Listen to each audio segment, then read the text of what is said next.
We are bringing down Odin in 3, 2, 1.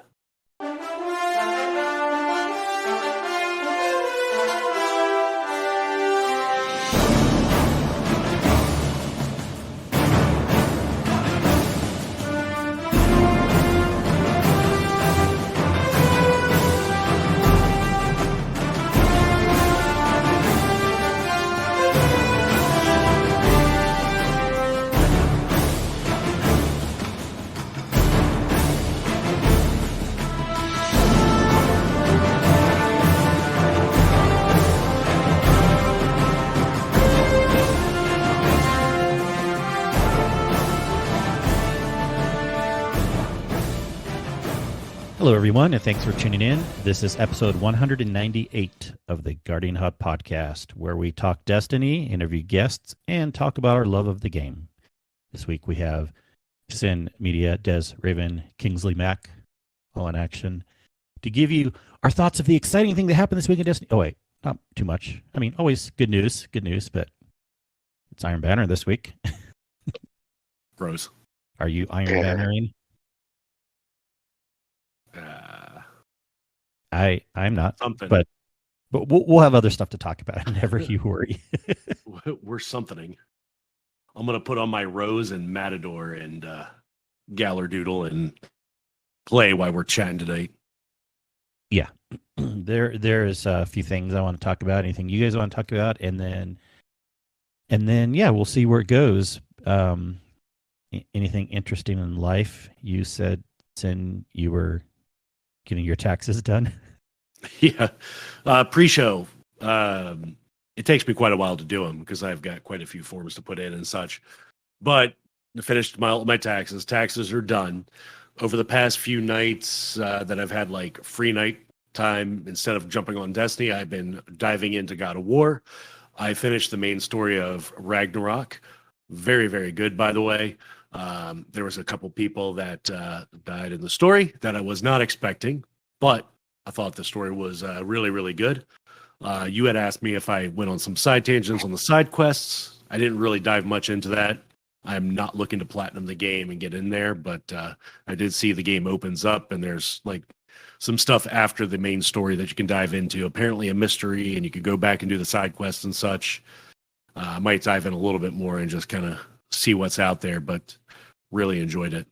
It's a great game. Yeah, don't worry about platinum it, but definitely do the main obvious side quests because it's like a lot of content you're missing if you don't. And they don't take too much time, and they're like actually worth, if anything, you don't want to, if you enjoyed the regular story, you're going to enjoy the side quests also. Yeah, there was a few I started down the rabbit hole of, but when I couldn't find how to easily get to it, I went back to the main story. There was one where you follow a dog at one point. You're following footprints in Vanaheim, I believe. And I got to that point where you're finding, I can't remember the guy's name, but he fell off the ship when you were escaping. And he's like guarded by this dragon or whatever. And I explored in that area a little bit and decided to get back on the main story. But yeah, I do know there's quite a bit there. Nice. I got to get my taxes done, but I tend to wait because, I don't put money into the government throughout the year. So I save money in a savings account and then pay that. Everyone pays money into the government, but usually they pay too much. That's why you get a tax return of money. Yeah. Right. But the other way you could play it is not put to as much from your paycheck and plan it in a way where you kind of come out zero. But it's always a bite, even though I'm saving the money month to month, having to write that check of a couple thousand. I'm not going to say how much, but you know what I mean? Oh, yeah. To the IRS and the state. You see, hilariously, I go the opposite route when I can. And I have a little more taxes taken out throughout the year to get a bigger refund. Well, that's fine. Yeah, at least you'll get the money back. Exactly. I mean, essentially, I'm just it's almost like a I mean, it's almost like a savings. Essentially, is how I'm using my taxes when I can. Except not much interest that way, right? No interest. No, but still, I mean, like I said, it's if I can live without a little more through the year, I mean, Yeah. it makes tax time exciting. So Sure, True. sure. And then I get it. Like everyone, I get a little bit jealous when I hear about people, you know, oh, let's do a big purchase with your tax return. But like, I just have to remind Yeah. myself, well, I was doing moderate purchases throughout the whole year, so it all worked Yeah. out that Your other people Exactly. weren't doing. purchase is paying the government. But yeah, so I tend to wait until last second, kind of mid March, beginning April. You know what I mean? I'm not waiting all the way till like April 15th, but the deadline April 15th. But you know, I kind of wait till about that time to get it all taken care of. And I probably could do it on my own sin. I used to back in the day. I like to geek out with that type of stuff, but I did. There was a guy in my neighborhood who was an auditor and a tax return guy, and he was advertising to get business, and he found me a couple of extra things that I wasn't aware of, and I just was always paying him, and he charges such a good rate that it was about similar to like the advanced file features through the web return things that I would have to use anyways because of S corp and state and all these different things. And so I'm like, yeah, I'll just go through him, you know. It's fair. So he charges a good rate, but in a way, like if he stopped doing it, I would kind of geek out again and like, okay, let's see what I can do, and hopefully not miss anything and get all of the forms and stuff. Nice. TurboTax Yeah. for the win. Sure. Yeah, if you do higher end stuff, you got to go with Tax Act. TurboTax can't do all the higher end things, but yeah, TurboTax is pretty good for some Most of those things. Yeah. Oh yeah, definitely most things for sure. Yeah, like a basic individual can profit quite a bit from TurboTax. So, Mm-hmm. yeah. Anything else new? I'm just drinking some strawberries and cream Diet Dr. Pepper. That's been the talk of the town. That stuff came out. Really? I have to keep my eyes It's kind of good. Gonna have to try is. that. What is it? Strawberries and cream Dr. Pepper.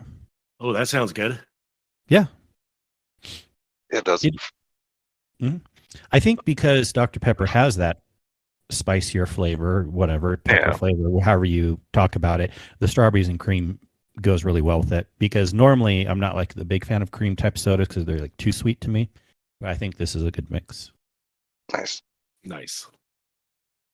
No Peeps Pepsi. Live comment in the chat from Rodimus. I know that was a discussion in another Discord. Supposedly there's a Peeps Pepsi. That's kind of weird. Not going to lie. Pepsi. I bet. I might try that. Yeah. I bet I know what it tastes like. Remember there was that Starlight Coke like a year or so ago? And a lot of people were even saying that kind of tasted like something like a Peeps flavor. So I can imagine this Peeps Pepsi will have a similar flavor. I will say a couple new things have happened. Yep. One I actually found out on mobile. There was they like released a mobile version of a game on Steam called Vampire Survivors, which is an incredibly fun game. That, as far as I know, has like spawned an entire genre of like this survival. It's basically like a shoot 'em up. But yeah, the entire goal of the game is you take your character and you survive through waves of monsters. And it's like a roguelike game. You gather coins, you can buy power-ups, you unlock new characters, new weapons, new stuff to use, blah, blah, blah. It's super fun. And it only took me like 30 or so hours to practically 100% it. So, yay. Yeah, only 30 hours. I only had the game for like a week though, so that 30 hours, yeah, that was Mm-hmm. But yeah, fun game. Yeah, Second, my eyes have been opened, and I have changed my entire life. Like moving forward, in sadly a very serious way. We had this plan for dinner, and we were going to make. I called them like wannabe enchiladas. We just grabbed some stuff like shells, enchilada sauce, rice, beans. But instead of like your normal like seasoned beef that most like the kits and stuff say to use, we actually used chorizo. Ooh. And my God, is that like it was so good. My God, it was so good. I know what you're saying, and I'm surprised I haven't run into that more, because chorizo is kind of like known for that Hispanic Mexican flavor in like a breakfast type of scramble or something. But you don't really see it being used with the tacos, but why not? Yeah, exactly. And because I had that idea, because it's like, okay, this is a Hispanic thing. Why not use it in at least in a Hispanic inspired thing? And we've tried chorizo like a few times, just with various things, and it just never quite hit with me, because there's just this kind of like slight sweetness to it that just hasn't mixed well with a lot of things. But like I said, we tried with some like burritos / enchiladas, whatever the crap you want to call them. And yeah, it just fit, and it just clicked, and it's just like, oh my God, I'm doing this from now on. I don't care. It's so good. Excellent. So thumbs up on the chorizo, thumbs up on the strawberries and cream, Dr. Pepper, and we're waiting to hear on the Peeps Pepsi. Verdict is out on that one. Yeah. All right. Let's see what we should talk about first. It was funny right before the show, and I'd forgotten. I usually do log in every Tuesday to check out the Bright Desk store, Destiny, even if there's nothing going on. But I hadn't done that this week yet. And actually, there's quite a bit of things I like this week. I got. Anyone look at Sin or Des? Okay, so I got the Read the Map exotic emote. That one sounds fun. Even though Apparently it's 3,000. I have that one. Oh, you already have that one. Somehow. Somehow, some way. And whenever there's a shader I don't have, so there was the Growing Guilt on the front page. I didn't have that, so I just got that. But those are only 300. But then on the Bright Dust page, that ghost shell is pretty cool. The Nucleus shell. Well, apparently I already have that one as well. Okay. Good. And then I finally got even though I don't usually run Crown of Tempest, there's the ornament for that, the Sovereign Signal. So I purchased that also, just so that I'll have it. So I dropped about 5K worth of Bright Dust. But that's okay, because I had about 23, and now I'm down to like 17. Might as well use it. Well, yeah. I mean, that's the thing. Like, I don't get frivolous things that I know, like, I have to really want something, but at the same time, and then when I do, I'm not afraid to spend the money. So that's why it always works out. I'm usually okay with Bright Dust. So, yeah. Anything interesting? Yeah, I guess you already have everything, Sin. Collector after all. Collector after all. I don't have the bag emote or the coach dance. Coach dance I didn't get. It looks fine, but there's so many dances. That one looks a little basic to me. Okay. Carpal, thanks for your comment. Carpal said, Des, I'm Mexican and grew up on Tex-Mex, and that's a travesty. Yeah, I've been trying to understand, like, what's the travesty part? The fact that you grew up on Tex-Mex or using chorizo? Right? Like, see, I don't like Tex-Mex either. I come from Southern California. I like coastal, more just like, or other type of Mexican. I don't like Tex-Mex. I mean, it's fine. I'll eat it, but yeah. Please tell us more, Carpal. We love the comment, actually. Yeah. Clarify that a little bit for us, or for me. I might be a little dumb, but yeah. Maybe the idea of putting chorizo in tacos. Who knows? Maybe. I don't know. But hey, you can put anything in tacos. You can put fish in tacos. You can put Okay. yeah. You can put beef stomach in tacos. I mean, there's a lot of people who think that's weird. I mean, the American way is to, if there's a food or a meat, let's replace it with another food or meat and see how it does. Right. No, but yeah, definitely. We love having everyone here in the comments. Let's see. But yeah, not too much going on in Destiny this week. Real quick, he says he loves Tex-Mex, but chorizo's always been more of a morning thing. Yeah, again, I think that's just by design. I'm always been a big proponent of, I think it's silly that certain foods are just morning or dinner. And a lot of people are okay with, they'll have breakfast for dinner, like pancakes or waffles or cereal. But so obviously, like, people are accepting of it somewhat. But then dinner for breakfast, oh no, you can't do that. Right. But then you like have like regional breakfasts that just sound like weird. Like apparently our UK listeners can confirm, but it's like a bean or something, some type of bean that is commonly served as a breakfast item, and that's not something we do. So it's like, so no, it's like, it's just, yeah, I don't know. Like I do agree with you that having a breakfast, like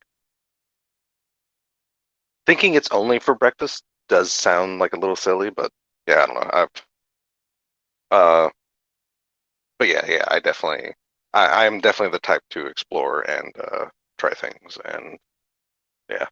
Yeah, me too. I think that's what part of it is I like trying new things, and like I normally don't like bouging up foods, but we ended up at one point in time making meatloaf with panko instead of like bread or breadcrumbs, and it made such a like texture, because especially with the way, because my wife doesn't actually do it in the oven, she does like a pan variation, but it makes this like crisp like outer layer that is just very interesting, like texture and like taste wise.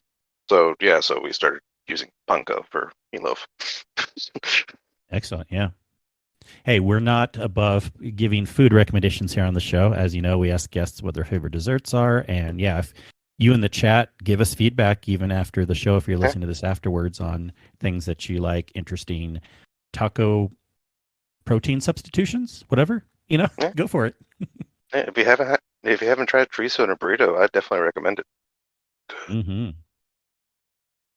All right, Sin, triumphs. Remind me, because guess what? I finally finished my last Warlock class triumph, the stupid one that you had to get Dawnblade kills, and you had to get 10 in a row, counts as one, kill 10 enemies in quick succession. And anyone who's been playing raids with me lately too will sometimes notice I flub because I'd been on that subclass super and then forget to switch back to well. And then we're in the raid, I'm doing, arc or whatever, and then I switch to solar to do when we need well for certain encounters. And then, okay, ready to place the well. Oh crap, it's Dawnblade. It's not well. Sorry guys. Sorry. I'll have well next time. It happens. Glad to finally have that done. And you know what I did have to do was because they weren't coming easily, I had to go into Shirochi. And then it was super easy. I got even groups of 20 at a time. So I'd get 2 checked off at a time. Nice. That was kind of a stupid one. Remind me, do you have a lot of those done? Do you at least have all your Titan ones done, or do you have any lingering on that? Oh yeah, all my Titan ones are done. I don't have everything completed for Warlock or Hunter yet. I do need to jump back in and do those. That's just kind of like piddly stuff I want to do at some point. But they're a fair amount of triumph score, a lot of them. So you should actually prioritize some of those, yeah. Yeah, my thing is I'll probably end up just multitasking it with something else. Like if I have to do certain things over and over again, like these heist battlegrounds, I'll probably just group them with that, because I'm doing a heist now on my Titan. I thought you said ice battlegrounds. Heist, yeah. The icy battlegrounds. Ice if you're on Europa, maybe. That's true. One of them's there. So yeah, I might actually switch now that I'm thinking about it, and just go back and do the seasonal story on one of those characters and try to knock them out. Yeah. Yeah. All right. And then not much is going on, though we did have a fun raid last night that I was in with a new gentleman and got his first vow clear, Vow of the Disciple. So I forget how fun that raid is. We've been, ever since Kingsfall came out, we mostly switched over to that with an occasional vow run. And it went really well. Last couple of vows I'd run before, people were flubbing more in first encounter than even third. But this time it was more like a traditional, like we did super well first encounter. I think we got first phase, second encounter, first phase. Third encounter, we flubbed like 3 or 4 times. And then we were just getting tired. So fourth encounter, which usually the boss encounter is not hard by any means, but we flubbed a few times there. But overall got it done, and it was a lot of fun. Nice. Let's see. We have a couple questions, but maybe this one we can go into part of another conversation. But speaking of raids really quick, one of the things I want to talk about tonight is there's been, chatter of the new raid coming out. What's the date again? March 10th, I believe. Friday. 11th? Oh yeah. 11th is day 2. That's right. Yep. Yeah. I'm just saying the actual day 1, and people are starting to put raid groups together. So I figured I'd give people a few tips and wish for everyone the best. And first of all, start looking for people you've played with before, ideally, or people you can trust, because I would say, and there's nothing wrong with going in with people you don't know, but if you can avoid it, don't go into a day 1 or 2 raid with people you haven't raided with before. Right? I mean, of all the times to go in a raid, it's a little more likely, even if people have best intentions, to have a little bit higher stress, a little bit, more like, what are you doing? Or, things like that, even if we don't mean it in the end. Of course, we love everyone in the end when we're done, but try to be a little, picky is just my opinion on that. But if you do need help finding people, you can use the 100 bot. We're already seeing some of those postings. I would also maybe suggest, from a lot of experience that we have, and I'm not trying to talk anyone out of it, but I'm not doing a day 1 raid. And a lot of people who hasn't experienced it yet. I was actually DMing one guy who was asking my opinion on this, and he didn't even realize, because he's a newer player, that day 1 has the contest mode. Yeah. So there's still a lot of people out there that don't really realize what day 1 means. And even when they hear that, they're going to be like, okay, that means a little bit harder, whatever, right? But here's the thing. It depends on what you want. People are like, well, I just want to go in day 1 and experience them. But the problem is most groups, especially on a new, harder raid, Kingsfall, people got further because Kingsfall, let's admit, day 1 in Kingsfall was a lot easier than day 1 on Vow. But I'm assuming the next raid will be harder again, right? Because it's a new raid. So I would say 99% of our community, if you try a day 1, only expect to get a couple encounters in, right? If that's what you're going for, great. But you can actually experience more of the raid if you go on day 2. So why not deal with all the stress? Consider day 2.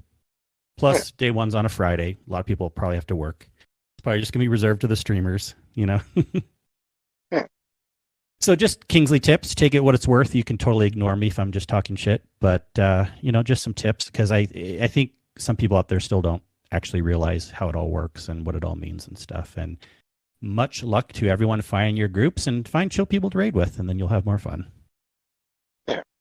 I mean, yeah, day 1, like with contact, day 1 has basically become like either your hardcore or kind of the people that just want to still jump in day 1.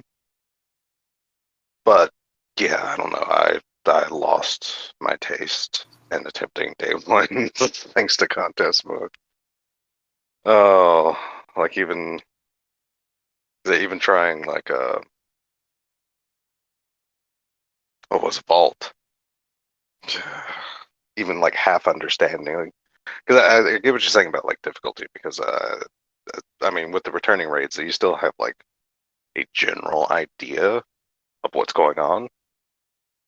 Whereas, I mean, if it's something new, I mean, you're looking at every nook and cranny because you don't know. Mm-hmm. You don't know anything. And You you're don't right. know.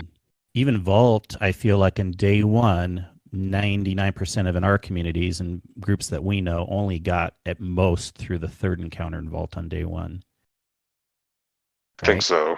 Yeah, I at think most. A so. lot of people were even stuck on the second encounter. There were a good group of us that couldn't even get the door open. Yeah, for a while, right?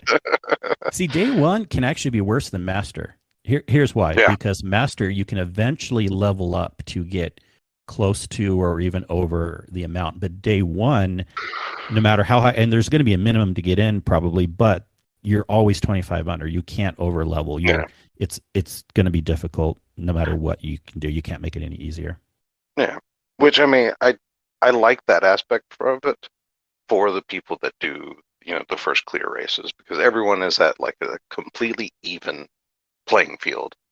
Like, it doesn't matter how hardcore they're like hoarding things and like, power leveling to get up. I mean, you're only as effective as basically a certain notch. And once you're there, you're just there. That's it. And it's very fair for like even non-streamers, like the hardcore like non-streamers that do try to get worlds first. Like I said, it puts everyone on just a very fair playing field for that. And then for that, I love it. It's just, yeah, I'm not gonna, no, not again. Well, also Get with me some on people, day 2 or day 3 Yeah. for like early tries. well, and some people have already been DMing me for like a group up or whatever. We have a great team already set up. I would love to run with everyone, but I'm looking forward to what we're going to do. I believe we're going to be going in blind, right, Sin, on day 2. So we're still going to have a good time not knowing anything about it. Day 2, yes, sir. That'll Going be in fun. blind. Yeah, I'm not going to watch any videos. You guys won't, and then we'll just have fun, kind of exploring it together. And I mean, yeah, if we watch like 5 minutes of the winning team, something that happens, like that's pretty okay. But yeah, we all kind of just did a gentleman's agreement, like we're going to go in blind, and we're Yeah. going to do about reset time on day 2 on Saturday. Yeah, and it might seem like obsessive advice, but definitely have like these types of things, like set and clear if you are looking to go into like an early raid team. Like, I would say probably for the first couple of weeks, like, check and make sure if everyone's trying to do it like blind or whatever.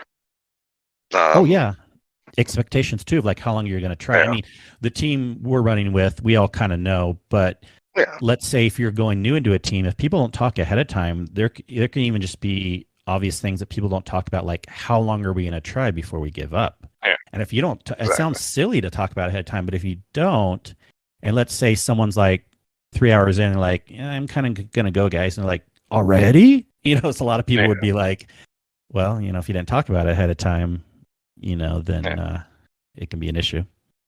Yeah, and also find out like how hardcore people want to do blind. If there's like, let's say we try this for an hour, do we want to start like looking at things? Because yeah, there's just so much to like blind attempts and such that there's just a lot of layers to early rating. Yeah, there can be anyway. So yeah, and I know some of this might be obvious to people listening, but I just thought it was a fun thing to talk Yeah. about. If you have any tips or suggestions, let us know too. Or if you're going in with the team and you're excited, let us know. I mean, this is exciting. We have a new raid coming up again, so we'll see what it's like. And what was the text? So yeah, there's definitely things to talk about this week. But I'm going to pull up the page again. There's a little blurb. This isn't spoiler at all. This is Destiny marketing that's out ahead of time. And it says about the raid. I don't know if you saw this little blurb, Des. probably did not. Okay, new raid. And the picture doesn't show anything. It's just a generic raid icon. But ferried from an unknown time and place. A haunting presence has been detected. We must now confront the ancient threat growing at our doorstep. I know, vague, but still a little kind of details. And then people are like, Vex, unknown time and No. place? No, not Vex. Gotcha. I don't think Vex again. That I don't know why, but this is okay. This just might be my crazy like lore brain happening, but just I don't know with the wording they're using for some reason it puts me in mind of Zebra Wrath. Really, but they say this like we've never detected this presence before, and we already know about Zivu Wrath. Well, that's true. It says a haunting presence has been detected from an unknown time and place. So that, to me, makes it seem like it couldn't be Zivu Wrath, but maybe they're just doing word That is games true. here too. Perhaps. But I don't know. Like I said, there's just something about that text that she just pops out of my head for whatever reason. Even though, yeah, I don't know. It would make sense for her to be a raid boss. Well, yeah, Carpel says, what about a new enemy that Lightfall will have? I mean, yeah. I mean, it's potential, but we've also been like speculating new enemies. How long? Probably since after Taken King, whenever they introduced Taken. We've been like trying to speculate. No. I remember what it was. No. I think we've been speculating new enemies. There was an old leak. Not leak, but some like old plans for apparently the original proto raid. Which has given the rise of the rumors of darkness entities and a darkness race as an enemy.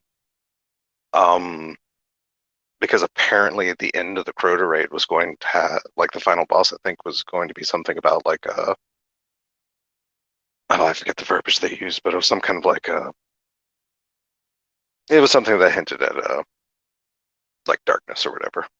Yeah. Well, this seems to imply to me that it probably won't be Callus or Zivu Wrath. I mean, but other than that, we don't know too much. It is definitely possible.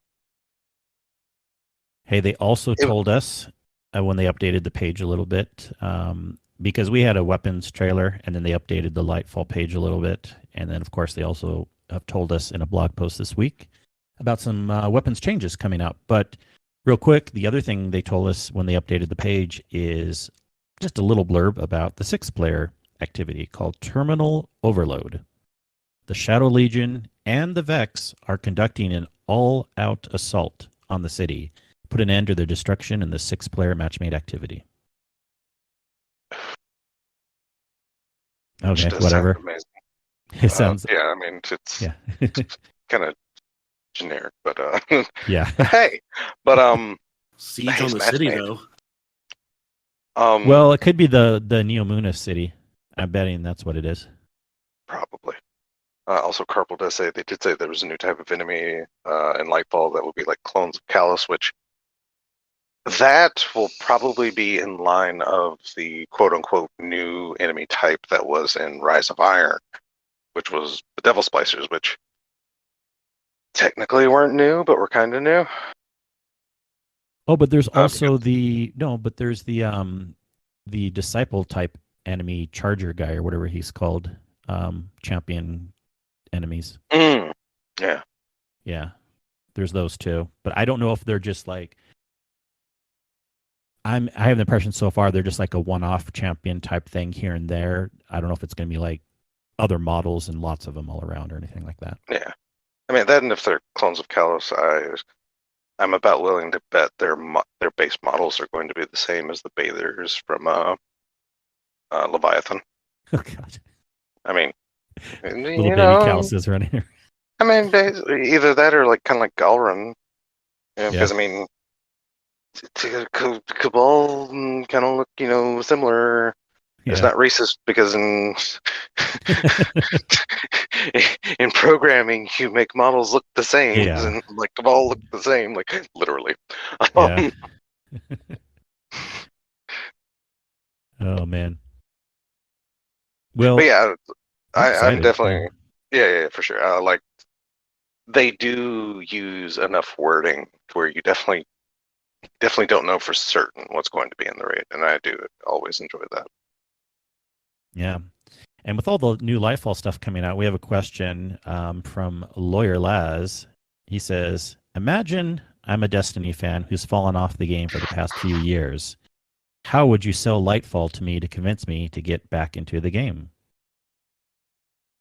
Technically one word. Spider-Man. Strand turns you Yeah, into I mean, Spider-Man. they Come do on. have a big sell with that. I That guess is you could true. use that as the sell. I mean, that's my market. That's definitely like my sell. Like, oh, you think you know how to move in Destiny? Spider-Man. Like, imagine web slinging.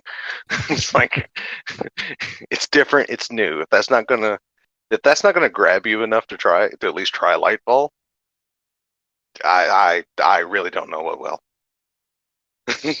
Yeah, and Let's be honest.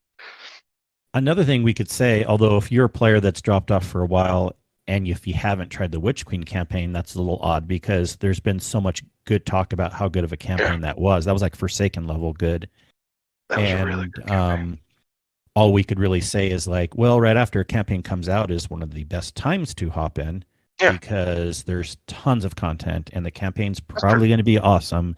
And you have Spider-Man, you have this and that. So exactly, like, I think it's an easy answer.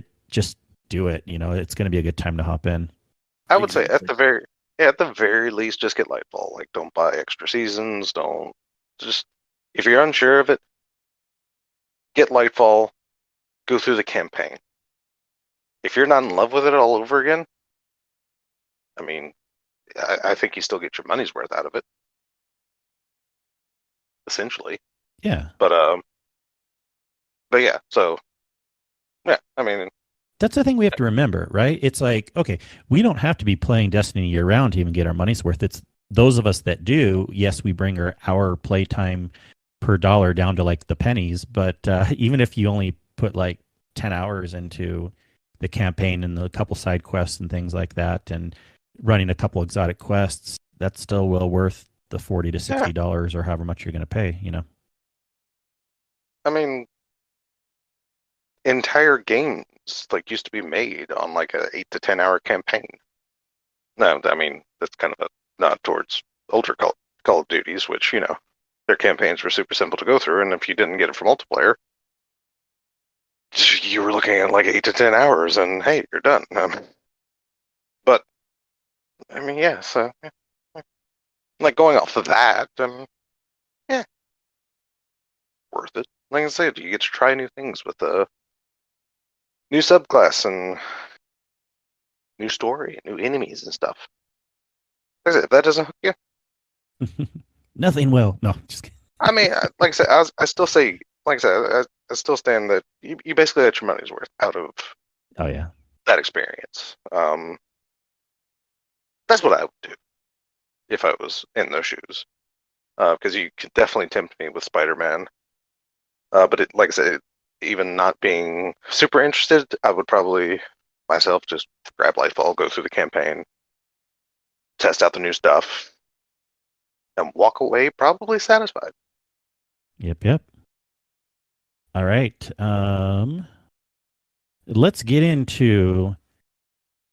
Well, we can do the TWAB first. We should talk about the new weapons, and I know Rodimus has a question about that. We can talk about it first or after, but also they kind of give a better TLDR of the new weapons in this week's TWAB, which is light in general. Or we can also go on the blog post that talks about weapon changes coming for next season.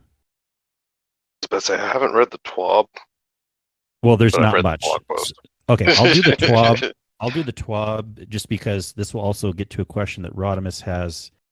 The TWAB is just reiterating a couple things. And Rodimus has a question. What do you want to see come from Lightfall coming from the new weapons? Of course, we don't know all the new weapons yet, but we had a little trailer that shows us some of the cool new weapons coming out. So let's go over what these names are and what they do, which, again, they just reiterate in the TWAB. All right, so we have Final Warning. This doesn't tell what it is. That's stupid. So I got to go back to the other page. Do you remember what Final Warning is? That is... Gosh, because I don't care about having all these memorized yet. Is that the sidearm? It's a sidearm. Yes, thank you, Sen. That's the one that basically is a strand sidearm. Yeah, strand sidearm. Yeah. Yep. Hold down the trigger of this kinetic slot. Oh, here we go. Strand sidearm. Okay, they just said it a little further. To mark targets within range and load a burst of bullets. When hip firing, projectiles track aggressively toward marked targets. So kind of like a osteo sidearm, kind of. Kind of, yeah. It kind of sounds like that. Kind of like a mix between if Osteo and Last Word had a baby. Like Yeah. Final Warning kind of sounds like what that baby would be. So it sounds fun. Sounds fun. All right, deterministic chaos. This is a void machine gun. While holding the trigger, every fourth bullet becomes a heavy projectile that weakens targets on impact. And then every fourth heavy projectile, so after 16 bullets, makes targets volatile on impact. Interesting. So they're Kinda saying it'll sounds be like really it. good on void builds. That was the Kinda- one they had the trailer on, right? Just today, Oh, they yeah. just posted a single trailer on it. Well, yes. And then all of these were kind of shown a little bit on the Tuesday weapons trailer. Or Tuesday, I think it was, right? Yep. Right.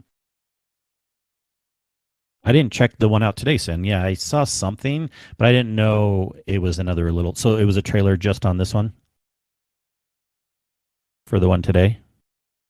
Yeah, I think it was just highlighting that. Okay. No, that's good. I remember them doing that last time too, just highlighting certain weapons individually after the fact. I mean, this weapon looks a little clunky. I like how the sidearm looks a lot better, but it sounds like a cool thing, so we'll give that a try also. All right, next, Winter Bite. This heavy slot exotic stasis glaive. Oh my god. I know, right? That's a string of words to put together. A heavy glaive, exotic glaive, stasis glaive, fires a large ball of energy that locks onto nearby targets and freezes them. God, that doesn't even look I mean, like if it doesn't freeze the whole field, I'm not going to. No, dude, No, I but mean, it that's could be cool. it's like a tracking. It's almost like what was it called?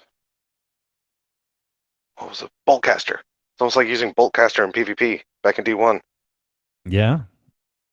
Or, And for all you new D2 people, not Vortex, caster frames. and this thing freaking looks like kind of like a trident, but like closer together and longer spear points. It doesn't even look This, like a glaive, really. It actually, for any mythology head that hasn't looked at this yet, it looks like Triton's dagger. Triton, who is the son of Poseidon, had a three-bladed dagger that, Okay. well, upon artistic interpretation, looked a lot like this. Mhm. Yeah. Okay. And then, okay, so those are some weapons, and then they talk about a exotic helmet for hunters. Yeah. Cryteranchi's facade, if I'm saying that right. After grappling, this exotic helmet gives extra protection as hunters gain body armor. Only body, says head still vulnerable, and flinch resistance. Interesting. So some extra protection as you're swinging around after grappling. Interesting. Yeah, interesting. But if you're good enough to track the head, bye-bye. Bye-bye, yeah. Mm-hmm. All right, Titans, you get Abeyant Leap. When Titans use their barricade, it gives extra armor to its wielder and spawns 2 additional seeking projectiles that track targets aggressively and suspend them. I mean, that could be good. That's a good class ability. Definitely Addition. interesting. Yeah. All right. Warlocks get something called Swarmers. I love the name. This new exotic leg armor allows Warlocks to create threadlings to infest and attack enemies after destroying a tangle. I love it. I love little things that come out. They're like little NPC. If these don't look like spiders and just kind of attack enemies, I don't know what I'm going to do, but that sounds so cool. Why does this description sound like it came from the movie It? No, not It. The Thing. The Thing, yeah. Oh, man. That sounds fun. I don't know how powerful it's going to be, but I am down to try that one. I'm going to be sending my spiders after you, Sin. My threadlings. That sounds provocative. Threadlings. Hazel. Hazel is going to hate this one. He hates the spiders. Potentially. Also, hello, Muffin. Hello, hello. It's never the wrong time. Anyway. Yeah. So yeah, just some fun things that they gave us there, and they show pictures on the Lightfall page. The freaking hunter mask, gross looking with a billion eyes, kind of like that thing. The Titan boots, kind of weird looking, and the Warlock boots are weird looking too. So whatever. They look. That's really weird. I don't know. Check it out on the Lightfall page if you care to see what they look like. Hopefully some cool ornaments come out right away. All right, of those, what are we most excited for? Just to kind of answer Rodimus's question. I said I want my threadlings. I would be stuck between Final Warning and Winterbite, I believe. This Final Warning looks good too. Oh my god, that thing looks. Yeah. Yeah, the I don't know, sidearm. something about Final Warning. Yeah. But yeah, Winterbite though. I don't know. Like, it will depend on. See, if it's too good of a tracking ball, like it's going to be broken, and then it's going to get nerfed, and then everyone's going to hate it and forget about it. But if it's not good enough, no one's going to use it, and everyone's going to put it in the vault and forget about it. So I mean, it's that one has. I think Winterbite has a tougher line to walk than anything else. Yeah. And this Definitely is the machine gun, though. You like the machine gun? Yeah, I think that one will be very interesting to use. And this certainly isn't going to be everything. There's probably going to be some, because I don't think they told us about Parasite ahead of time, right? The exotic quest afterwards for Witch Queen. So there's undoubtedly going to be some extra things too. Or did they? I'm trying to remember. They might have teased it. No, they did, because I remember people talking about launching worm babies. Okay. But still, there's undoubtedly going to be at least something else. But this is cool enough. And these are just the exotics. Indeed. And we have some current weapon archetype changes coming up. Do you have some information on that? Oh, I have all the information. Are you free for the next hour? No, TLDR, please. Or at least 15, 20 minutes. We don't want people tuning out, listening. Not that you're bored, Des, but like people can only handle so much talk of certain things. No, I understand. I understand. Entirely. I definitely understand. I mean, one big TLDR is they're doing a lot of cool stuff for weapons come Lightfall, like 100%, like super, super cool. Just in general, the red reticule will be enabled on PC. Yay. Oh, yeah. Anyway. Linear fusion rifles have been too good, so they're getting nerfed. Except for the exotic ones. Legitimately. Like this, it's not a joke. One. No, Queensbreaker is also unaffected. Queensbreaker. Oh, yeah. Yeah, sorry. See, there's ones. It's plural. The other one, I mean, Sleeper, of course everyone's going to remember Sleeper, but yeah.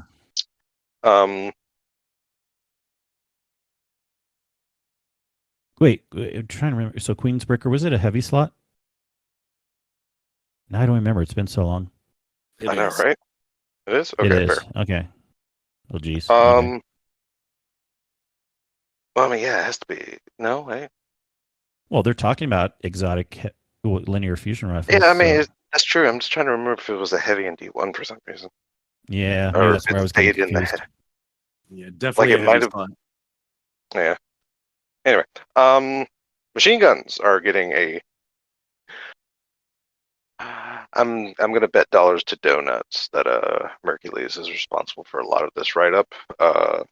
Because they talk about TTKs, time to kill, which I don't remember many Bungie, like tech blogs or anything, like really diving into TTKs, especially specifying tier 6 resiliency, which, if I'm not mistaken, is what Massive Breakdowns used as their basis. Yeah. By the way, you can check that out. Like they are high impacts, rapid fires are going to be better to use in PvP. But this they do specify that this damage change does also translate to PvE, because they're modifying base damage. So PvE they will also receive more damage. Yeah. Maybe it says about 10% damage, unless that's only one stat. I believe that's based on the base damage, which probably might translate about evenly into PvE as well. Yeah. Also, they're changing the ammo reserve values for MGs. Basically, a big TLDR on that one is with this change, low reserve machine guns will get a big boost to their reserves, while high reserve machine guns won't get as much of a boost. But pretty much all machine guns are getting reserve ammo boosts. So hooray. Oh, and real quick, back to linear fusions. Yes, we were talking about Queensbreaker, but Sleeper can be viable again because they nerfed all the other ones. Right. Are you excited for Sleeper? It was still viable before. It just wasn't top DBS. I mean, yeah, but well, now yeah, as far but as not viable for raids, but now it can be viable. Yeah, I mean, it is one way to. It's the Sleeper is still king of the linears because, well, they nerfed the rest of them, so which they had to do. Yeah. It's funny. I wonder because D1 ended with Sleeper being the play, the strat, and we're getting closer to the end of D2, so I wonder if it'll end that way also. Right. What exotic cafe should I use? Do you have Sleeper? Yeah. But I'm excited about this next one. This one could be the play, even over Sleeper. Right. That's true. And I saw that discussion, which I still hold true because Sleeper will probably still just be easier to use. But anyhow, but it's boring. I like this. Yeah, it's fair. It's fair. Especially if they bring full court back. But anyway, heavy grenade launchers are going to be getting a buff. Their damage versus champions, mini bosses, and vehicles are getting increased by 20%, which is pretty massive. But their damage to miners, which are your red bars and your basic trash mobs, are getting buffed by 40%. Jesus. They will be improving projectile collision, so making it a little easier to land hits. They're increasing the blast radius by a meter, which is pretty massive. And Parasite is unaffected. It does huge damage already. Yeah, who cares? But this does tell us, though, and they confirmed because people didn't read between the lines, so they had to confirm to some people. But obviously, Anarchy and Prospector are also getting the buff. Yep, for sure. Wait, isn't that basically what they nerfed Anarchy by a while back? Something, yeah. So something close to 20%. So it might actually be overcoming that nerf and a little more. Because of tick damage and plays, or you may still start with it and then move to something else, Oh yeah, for sure. So who knows? This might be the re-rise of Anarchy, which would be interesting. They're not really changing much on shotguns because even though there's a little paragraph here, what they're basically adding to shotguns is they will be the shotgun reticules will be wider, so that way you can more accurately see the spread angle while hip firing a shotgun. So shotgun reticules will be more accurate. Kinetic weapons. This is actually pretty massive, because this also confirms something that I've noticed while trying to do PvE DPS numbers back in the day. I've always noticed like kinetic weapons, for whatever reason, did just a little more damage than energy weapons, so I couldn't do like flat comparisons. But yes, kinetic primary weapons had or actually just all kinetic weapons had a damage or an extra damage multiplier, or I guess a base damage of 1.05. So they did just a smidge more damage.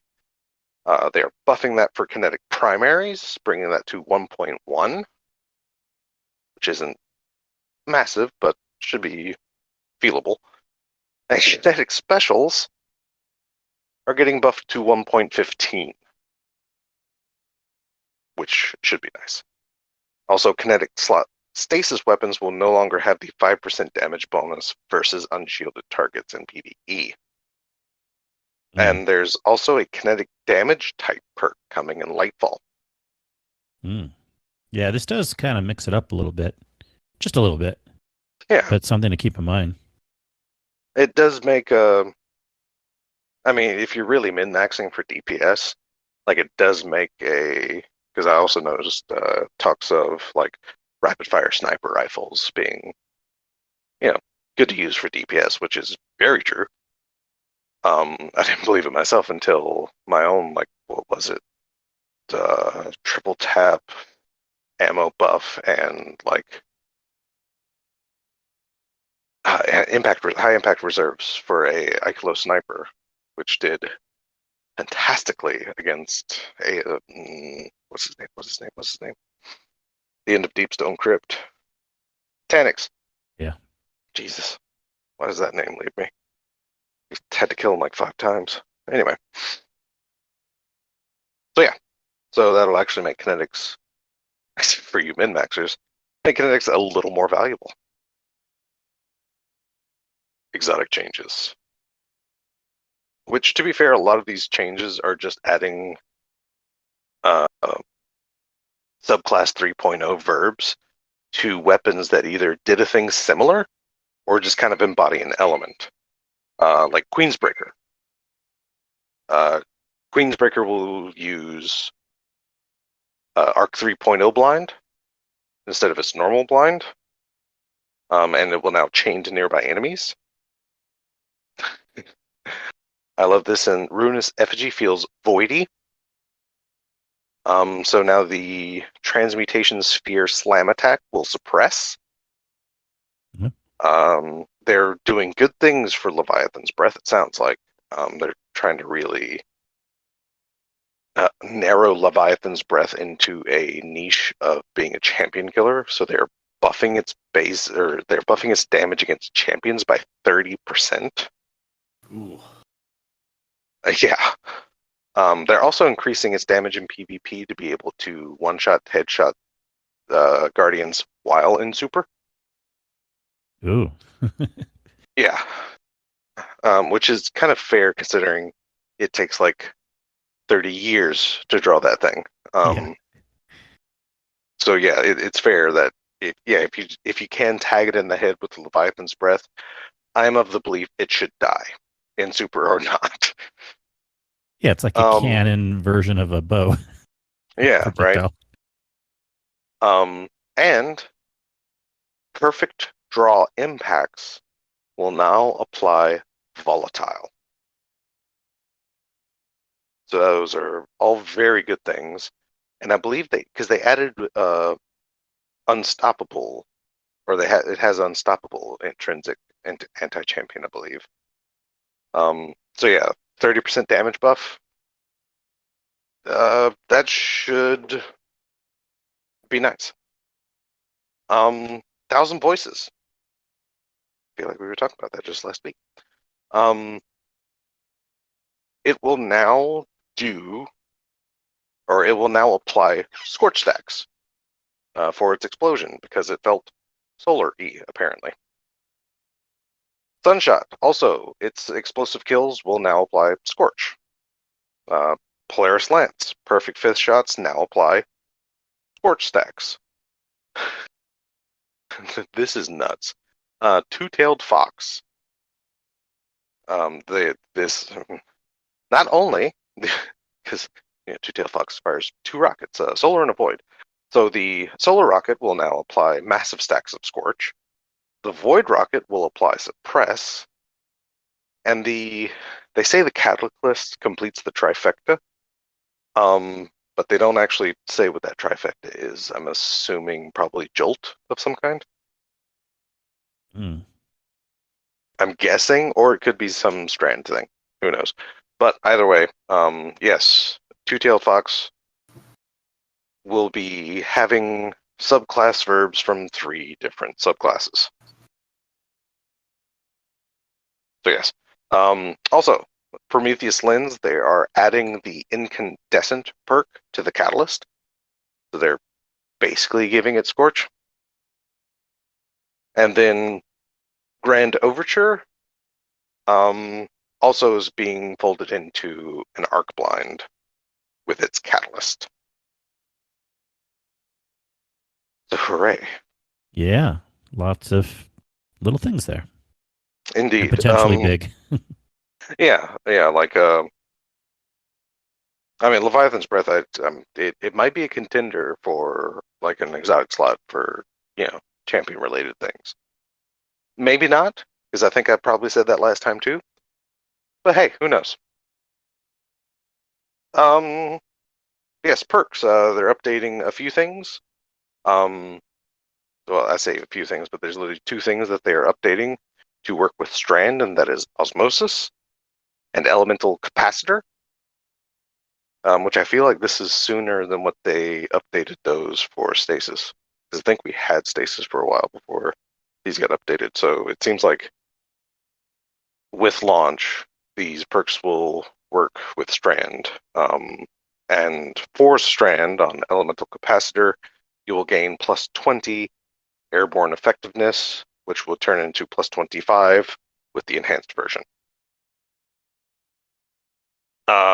They do give us the hint that rewind rounds, I always flip up when I say that, are going to be shipping on more things than just bolt weapons, so they're changing that to work with non-bolt of glass weapons. Because I guess it was somehow coded that they would only work with those specific weapons. Who knows? They're basically re-nerfing Eager Edge. Yeah. So I have, it's a bunch of stuff. Yeah, so I don't know. They are renaming blinding grenades because with the rise of Arc 3.0 and the blind verbiage, blinding grenades does not do what Arc 3.0 blind does, so they are renaming them to disorienting grenades just to clear up some confusion. The only thing that's going to add to confusion now is it's a little bit easier to say the word blinding versus disorienting. Yeah, they could have said stun grenade. Yeah, keep it simple. I if you mean, can. well, then it might have. I don't know, because they're trying to avoid words that make you think like, oh, this will benefit like from something that happens or whatever with arc blind. No, blinding nades won't do that. But yeah, and also they are nerfing the Viced Stinger Virgin trait, which I entirely understand and agree with.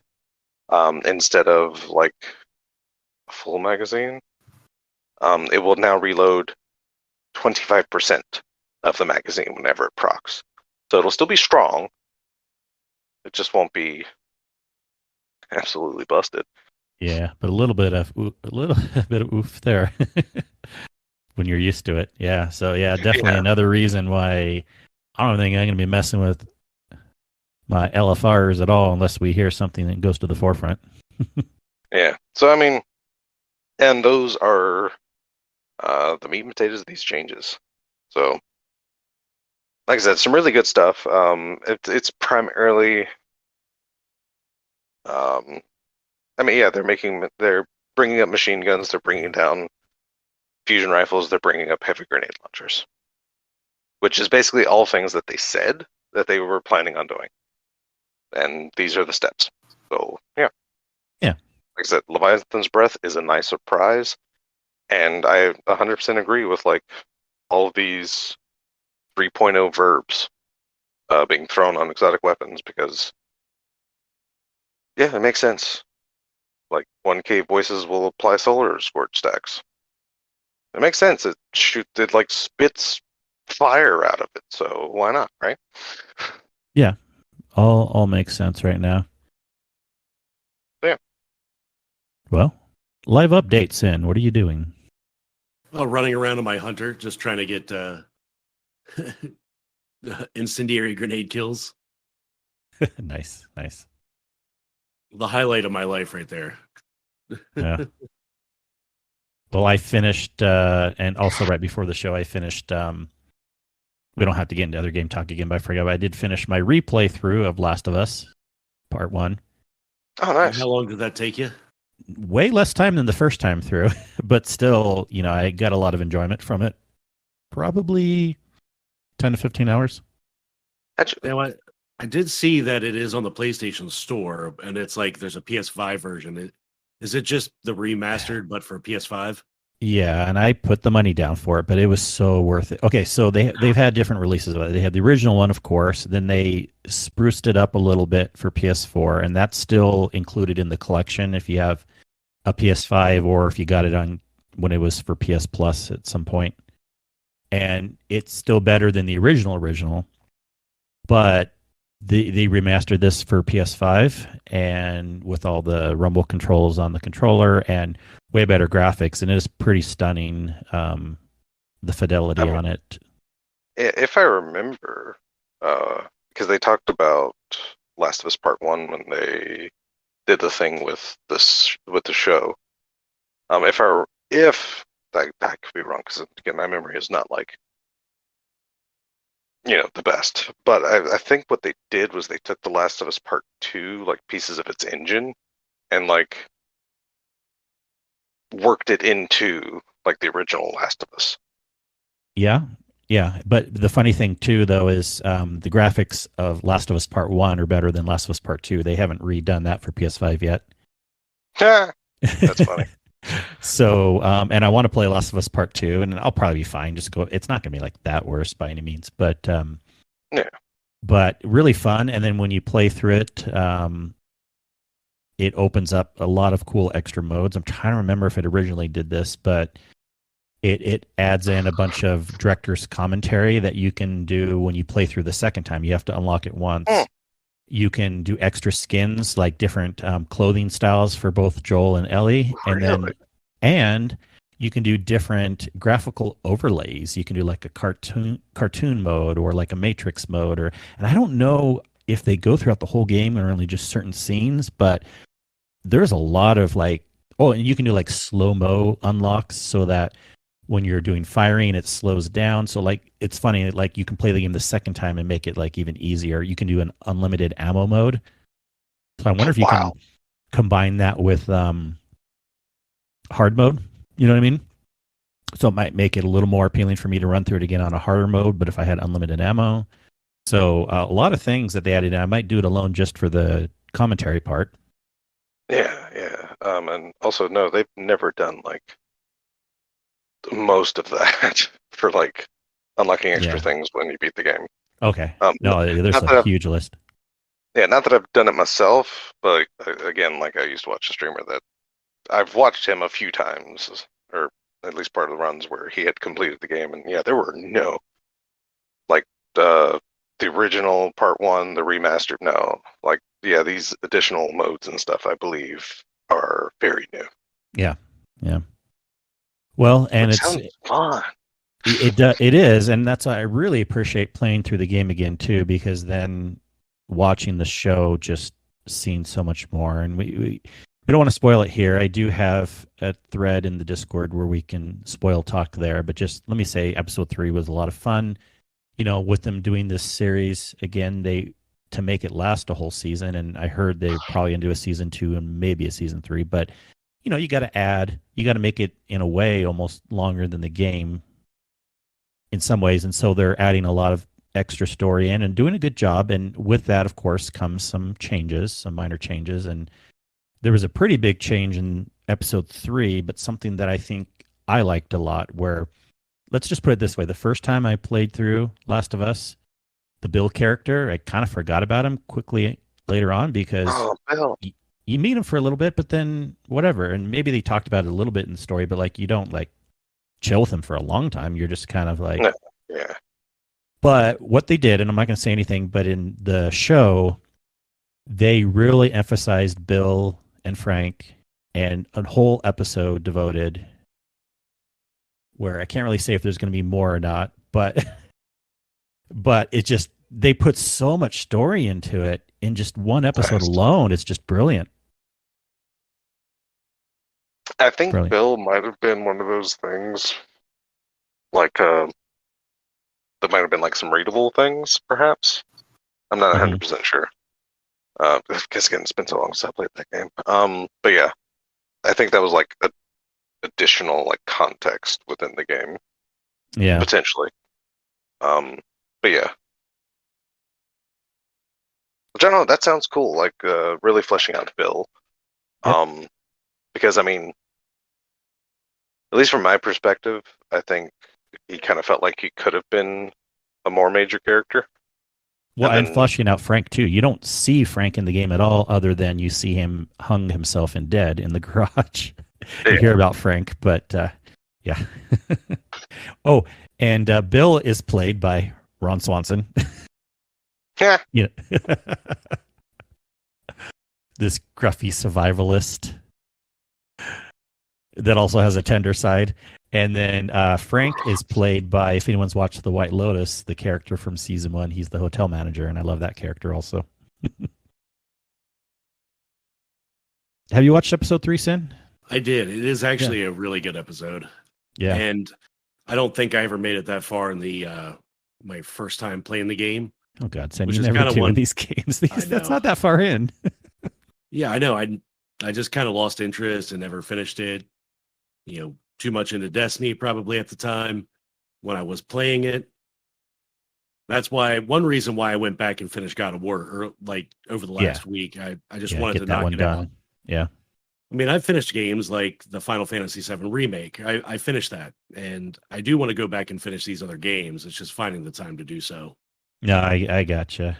Well, and again, honestly, there's not, like, from how they did the show, there's way less Bill in the game, if that makes sense. It's hard to explain, but but also I do feel I do need to warn you, Sin, because you made a question a while back about Crisis Core Final Fantasy VII Rebirth. Yes. Which I did, of course, suggest to play. But of course, as soon as I made that suggestion, like the day after, I realized the Crisis Core Final Fantasy VII was a game that was originally released after Final Fantasy VII. So it's going to give away some story elements that are probably still going to be a surprise in Remake Part 2. No, it was a Crisis Core Reunion, because Rebirth is Remake Part 2. Yeah. So just that warning. You can still do it, it's just certain things might not be as big of a surprise. Yeah. Stuff might not make sense because it's out of order, basically. Yeah. Because, certain things that are... One major thing that's happening in Rebirth is covered in Crisis Core. So, yeah. Like I said, it's a double-edged sword for that one, because, yes, you're going to figure out why the ending of 7 Remake was a big deal. But then you also gain some insight, which, to be fair, I played through Remake, of course, having played 7, having at least watched Crisis Core for its story. It doesn't really ruin anything, and there's enough like changes and stuff that it still keeps you on your toes. So you could definitely do it. You'll be fine. But there's just that caveat I do feel I have to warn you about. Fair. You probably good to know, yeah. Yeah. Well, that'll be excellent. one of the next acquisitions. That and Last of Us, I think. Yeah. No.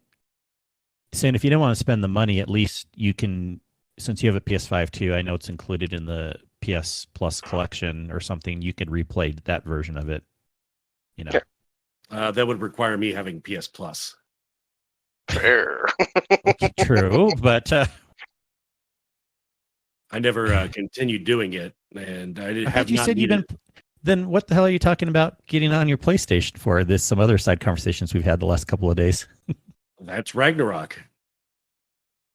Oh, and I guess the other game is going to be single player too. No, I was talking about the other one, the Harry Potter one, right? Hogwarts Well, yeah, Legacy. Hogwarts It- Legacy. Yeah, It's also single player, yes. yeah, yeah. Yeah. Well, so is that other. So is Last of Us, but I guess if you don't have PS Plus currently, that you can't play it, right? Yeah. Correct. Yeah. Even the collection games that you already kind of like quote kind of own. Yeah, because you got to keep the subscription. Yeah. Correct. Yeah. Yeah. It is definitely locked out. If you activate anything if you add anything to your library from PS Plus, you have to have an active PS Plus to play it.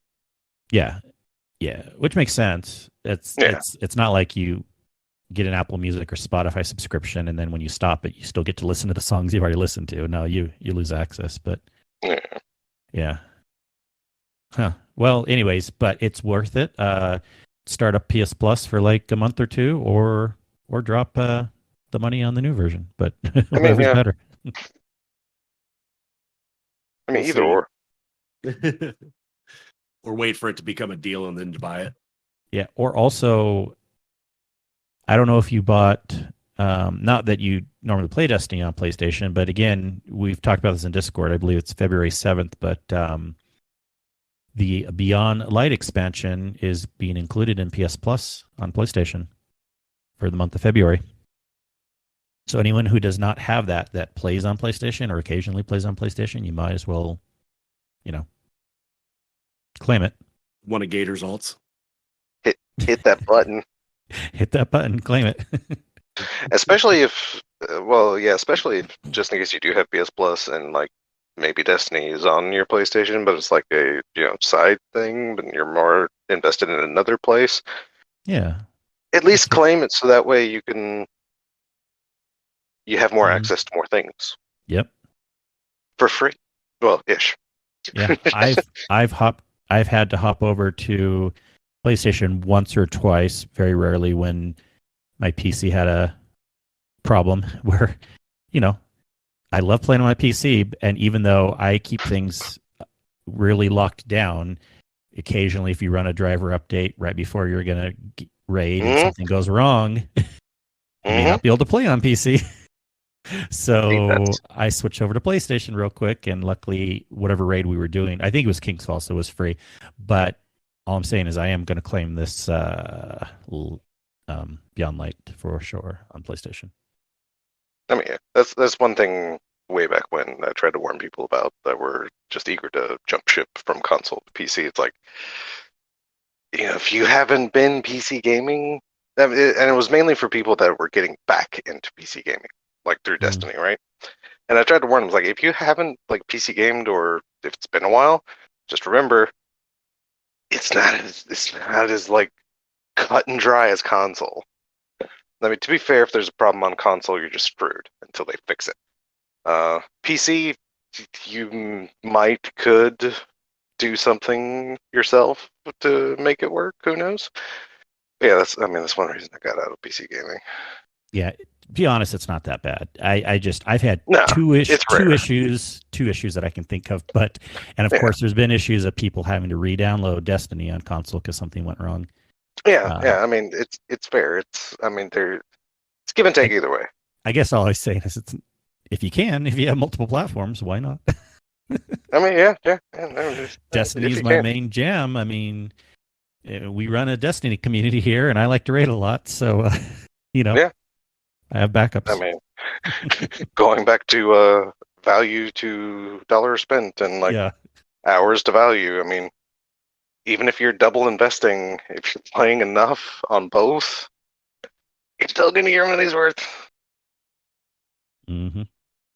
And then let's be honest, people waste their money on like weirder things. So yeah, we don't have any problem here being in the gamer community. Like, spending money in a game, that's legit.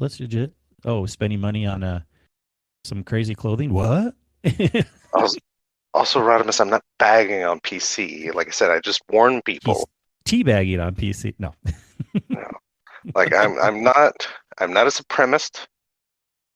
Uh, Consoles just happen to be a little easier. PC is just a little more complicated. They're both give and take. And, and like I said, another. Oh no, it's finish your thought. no, I was about to say, I mean, I just tried to fairly warn people that were overhyping. Oh, you have to jump to PC. It's like I tried to be a voice of reason and kind of devil's advocate, and there weren't many people at the time that were like, "Yeah, but PC has this problem and this problem, and let your graphic card update that just doesn't want to mesh well with the game, and you're just screwed for a while." So yeah. PlayStation, the beta is out today, which hopefully means a couple months at most. Discord Nice. for audio chat. It's only taken them like, what, 2 years? Right. Yeah, of course I sign up Sin. I mean, the Sony does their betas weird where you would think I would be in permanently, but what they do is they seem to reset it for each beta thing, and you got to fill out a new form, and you may or may not get in. I don't know if they go first come, first serve. I don't always know when the site goes live, and then, or if they just pick a random sampling each time. But I did fill out the form. People can do a search if you care, fill out PlayStation Beta. The only thing that's a little concerning is they're only talking about it for PS5 so far. Do we know? I think ultimately it's going to be coming to PS4 also, hopefully. I don't know if they've said anything to either confirm or deny that it would only be coming to one console. Yeah, all that I saw today was that the beta for Discord was for PS5 only, but that could just be that beta, and then maybe later PS4. Yeah, who knows? That's true. It could be focusing on PS5 for now. Yeah, I hope it's both. I was asking the Xbox guys in another Discord. They said it's on the older Series Xbox. Well, the last gen one also, not just the Series Xboxes. So that's hopeful, but if it doesn't go on PS4 also, we're still going to have some people in the community that can't do Discord on their console, and then let's do game chat, but yeah, so we'll see. Also, want to talk about people bagging on stuff. Game chat isn't that bad anymore. It's still pretty bad, Des. It's bad. I'm being a it has, you know what I'm saying? It's bad, but it was worse. Okay. Yeah, it was worse, but it's still like going. Okay, before it was like, I don't know how the equivalent, but it's like, let's say, analog phone, or like the quality coming out of like a record player, and then you go to Discord and it's like high def, right? And that's like that. Now I'd say it's maybe like tape to CD, low quality CD quality. I mean, that's fair. It's probably like tapes that came out during the era of CD originally. Yeah. It's probably there. Like, let's be honest. It's probably not quite tipping CD quality. Like, Yeah. The rabbit hole we've been down, or we're going down. Right. I know, right. But no, I'm not gonna say it's great. It's just like, come on, it's been worse. They really did improve it. Like it was a noticeable improvement. It was noticeable. They have. Yeah. I'm not knocking that for sure. I just still don't like using it. I mean, and that's also like still completely fair. I mean, because it's still not great. It's just, like I said, been worse. Yeah, God, it's been so worse. Like that, I know people like just the days of or just the times, like playing on PlayStation and like, because I'm wanting to say it was almost a common problem for a while on PS4 that party chats just wouldn't work. And we had to use game chat like quite a lot, and it was awful then. So yeah. Well, let's hope for Discord soon. Other than that, let's close out this show. And great episode, gentlemen. And we'll see what there is to talk about next week. And then the week after that, we will have the ending mission of this season, and we'll be getting really close to Lightfall, so stuff to look forward to. Just around the corner. Just around the river bend. All right. I don't know why I did that. Des, how can people find you? You can find me confused of why Kingsley is making Pocahontas references. Right? On Twitter at @DS_Raven. But of course, you're most likely to find me on the Discord, where I usually lurk a lot. So come join us. You can lurk with me. Sin. You can find me currently playing Heist on the Moon and looking for a King's Fall raid group for 3 more chances at touch this week on Twitter, Sin_Media, and of course, in the Discord next to you two lovely gents. Kingsley of Unknown Origins, take us out. Yeah, and you know what? I know why that came to mind. I used to work at Disneyland, and they had a Pocahontas stage show for a while, and my ride was close to that, and I'd always walking by it and heard those songs over and over forever. And for some reason, when you said just around the corner, it just like those words just clicked some memory in my brain. That's fair. You can only hear like It's a Small World before it like haunts your nightmare so many times. Anyways, you can. I'd rather listen to Small World. You can find me as Kingsley Mac all the places, and where I stream occasionally on Twitch, and I'm Kingsley Mac on Twitter.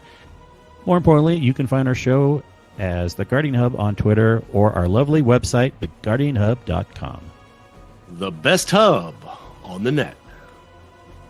Thank you, Sin, for that lovely outro. Thank you, Des. Thank you, everyone, for listening this week. Thank you, Kingsley. You're welcome. Thank you, Sin. Thank you, Des. You're double welcome. Thank you, Kingsley. Thank you. Thank you, Des. Thank you, Sin. Good night, John Can I Boy. have another, please. All right. See y'all, guys. Have a good one. Bye. Bye. Later.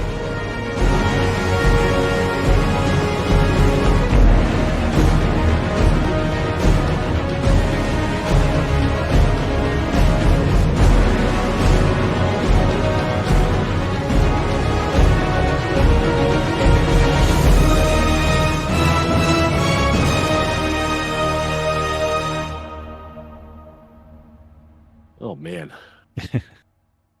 Points in to store for the everyone that gets that afternoon? reference.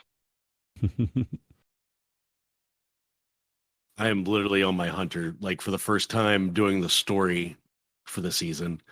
And I have so many old seasons like just queued up in the quests. Fair. I did Only got, unlock like, a couple Disparity. weeks to do 'em. I know. I'm not going to do them all, but it's giving me a chance at red borders I don't have. I finally unlocked the Disparity red border. That's exciting. Nice. You're only weeks behind. Oh, hey, you're here. I went back to the live thing, Kato. and then I didn't see Kato down below anymore, but I didn't notice it up top, and then you started talking. I'm like, it's the ghost of Kato talking. And Primus here. Rodimus, how you doing, man? Good, how are you? Did you just I say get Primus? confused. No, I said Prime, and then I said Rodimus. I get confused when I just see the Stud Muffin 69 Prime, so then I just say Prime instead of Rodimus. Fair. Rada Prime. Rod Prime. There you go. Welcome to After Dark, everyone. Also, Primus needs to be utilized more often. Like for sure.